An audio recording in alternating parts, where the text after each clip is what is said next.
Howdy YouTube. Today I'm going to show you my next biggest project, which is installing this, which is the MXT275 from Midland. Right here, MXT275. It's a GMRS radio, 15 watts of power. Recently I've been using an FRS walkie-talkie from Midland that I really like. This little guy, an X-Talker, I want to say the name of it is like T51 RP4, I want to say, something like that. It's actually been really good to me. I really like them, and they actually get pretty good range for being so small. But these are great outside the vehicle. Inside the vehicle, they kind of suffer because of the, you know, the box of metal surrounding them. Obviously, if you're watching this video, you probably already know that concept. Well, I want a permanent FRS, or in this case, a GMRS, since they share frequencies. In some scenarios, at least. In other spots, they have their own separated areas where they can have more high watt of the GMRS or the low watts only of the FRS, I believe. There's a spectrum, you can look it up, Google it. Nonetheless, they communicate on some channels together. But I didn't want to just bury the Midland away in the Jeep Cherokee's dash somewhere. I kind of wanted it up front. One reason, because it has the USB charger on the front of it. And two, if you have it exposed and towards the front and somewhere close to you, one, you can unplug the handheld part of it and put it off to the side, like in a little baggie, like I do with my FRS radios, the handhelds. You can put it away and store it somewhere, and then when you want to use it, you can pull it out, plug it up, and put it out where it's not in your way all the time. Or if you're like me and you already have a CB that you intend to keep, which I really don't use it a whole lot, and with the FRS, I mean the GMRS coming in, I don't know how much I'll use this still, but just in case somebody in my group does have CB but doesn't have GMRS, I will probably keep the Cobra handy at minimum. Anyways, that being said, I decided, why not go ahead and install your GMRS below, if you still have one, a single DIN. I really like my Kenwood 998 Exelon. It's a great radio. It's about 10 years old now, but it really does work well. And I figured, I like this radio, I know this radio, and I want to keep using it, so why not fit the GMRS above or below it in this radio DIN? Because if you look below the vents, it's kind of hard to see in there, but there's some daylight showing how much of a void there is above this radio. Well, right there is the width of the Midland GMRS radio that I bought, and there's dead space below this as well, so I can move it up or move it down and make room for the GMRS. I'm thinking I'm going to move this up and put the GMRS below it, and then I'm going to have a friend print me a 3D printed plate to go around it where it nicely encompasses the radio like this single DIN bezel does, and the GMRS. But then in the dead space that's on the sides of the GMRS, being like right here and right here, you could add auxiliary switches like my eFan override. You could add that switches right here rather than having to go down here or in here more. You could easily access it right here. So let's first take this new bezel, which I got from Metra through Best Buy. They actually had it for 20 bucks less than everybody else, including Sonic Electronics, which is surprising because usually Best Buy is not notoriously known for being the cheapest. But I got the Metra kit doubled in from Best Buy for $42, $43.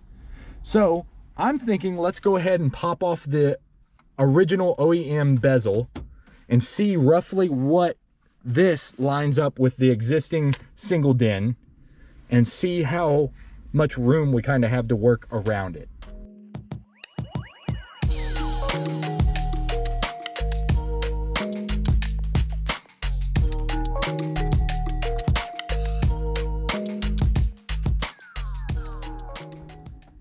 So here's what it looks like mocked up. Everything looks Sorry, I bumped you there. Everything looks flush. I only put the 2 clips in that are right here. I left the top ones and the bottom ones out. What I think is actually going to be easier now is how this bezel is made. One, we could put switches right here and right here alongside the radio area, but I wouldn't have to build a bezel around the single DIN. What I'm going to do, if you look in there, you can see there's about a 1/4 inch above the radio, but then on the edges, it almost matches up with the factory width of this radio. I can push this all the way up, make it where it maxes out at the top side of this on the double DIN cutout, and then the bottom can be wide open for the GMRS. All I have to build is a bezel that goes along each side of the GMRS, like right here, and then it'll cross over above it to connect both sides. And then you could still add a switch here and right here around the GMRS. Let's get the GMRS out of the box and kind of get an idea of how much room it has and what it needs to take up.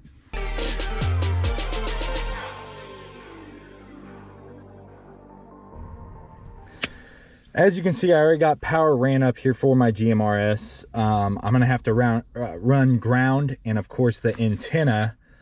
I'm gonna do that off screen because if you're already working with a single DIN and a GMRS and you have like a CB like me, you probably already know what it's gonna take to get power to this or to your subwoofers or all that stuff, and you'll know that underneath here above my left foot is where you cross stuff through the firewall. That being said, that's where my antenna is gonna go. My ground though is gonna mount to a grounding point I made a long time ago for this guy so that he had its own dedicated ground that didn't go through the whole Jeep side of things. It makes this thing run a little bit cleaner. Anyways, I'm gonna go to that ground point and attach my radio. If not, I'm gonna use another grounding point close to that for the GMRS radio on its own. That being said, the GMRS radio already kind of fits in here. It's a little cattywampus, but that tells me there's plenty of room in here, and the vents, the way that the HVAC is ran in here, won't be in the way of this thing. So, that being said, I need to figure out how to move this guy up, but still have him out far enough that it all works. So what I think I'm gonna do now is I'm gonna take this guy out, and I'm gonna start using the Metra mounting points, the mounting brackets they send with it, which is these guys. And I'm gonna put them in there and kind of get an idea of how I'm gonna mount this to these, which I think I'm gonna use like really cheap project steel plating. I think I'm just gonna bend it where it can hold this up slightly from where it is right now. I'm gonna figure out how I'm gonna make a measuring point to roughly get an idea of how far down that this sits from like the top of the dash here straight down. And I'm gonna raise this up a 1/4 inch at least, maybe 3/8 of an inch up.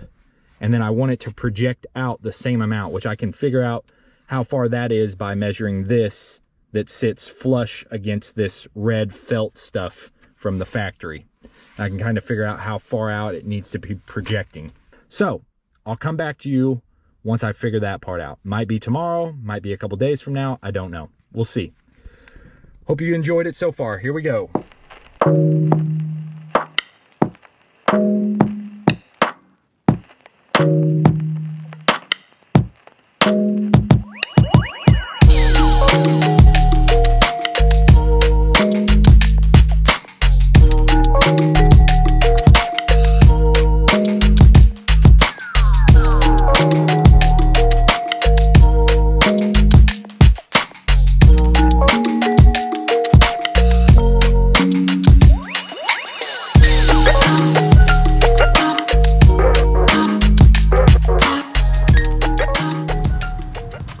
Just in case you need to know why it's taken me so long to get it out, it's this rear USB for this radio that I routed through this hole, which is part of your HVAC lines or your air conditioning heating lines. I routed the USB through here and then back to here and into my glove box, which would normally be right here.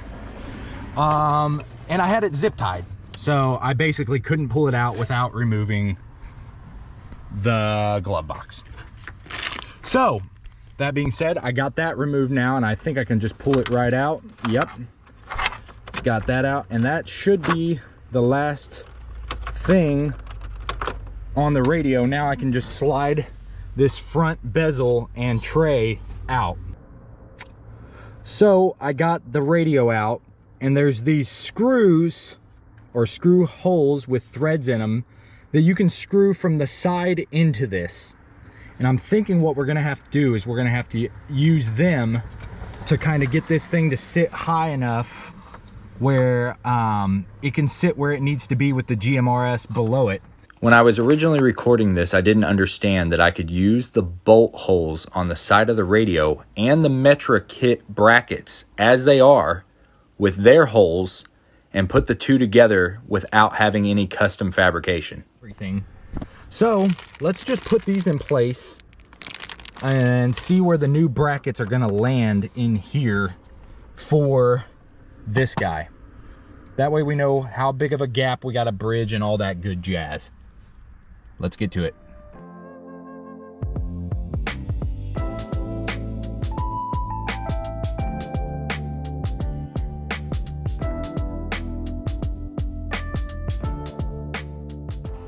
So after looking at the brackets, I realized one, I needed screws. Two, that I'm gonna have to cut this little front arm off that connects to the bottom side of the old bezel. But then I'm gonna have to trim the brackets to get them to fit in there without trimming the HVAC stuff. Sorry, I had to grab this. I'm gonna have to trim, here, let me get a better position here. I'm gonna have to trim like right here and get rid of this bottom, like up to these two screw holes. I'm gonna have to get rid of that section right there. And then I'm gonna have to rely on the front of this being where I mount a track system underneath here. Imagine everything being upside down right now. I'm gonna have to make like a U-channel that fits in here that supports the GMRS radio bracket right here. Once I get this mounted where it fits with the doubled in kit, which I think it will with these screw holes being used, and from my measurement, it's gonna be really close, just lining up in there with the new doubled in bezel. So you can see that I cut this guy off. He used to be right here. I cut it off, but I didn't cut in like you would for a doubled in. And the reason why I'm doing that is I don't have a doubled in, which you already knew. But I took the tabs and what used to come off of this to have more doubled in holes, I trimmed it back. And then on the other side, I just trimmed it a little bit. And I know, not clean cuts, but you know, it's all gonna be hidden, so does it really matter? As long as it fits? No. So, it fits in there. I got it in. Just to clarify, we're gonna take this bracket that the Midland slides into, and we're gonna bolt it to this plate steel that we bend at a 90-degree angle. And we're gonna bolt the two units together, and then we're gonna bolt that to the end brackets that the radio is attached to that Metra provided.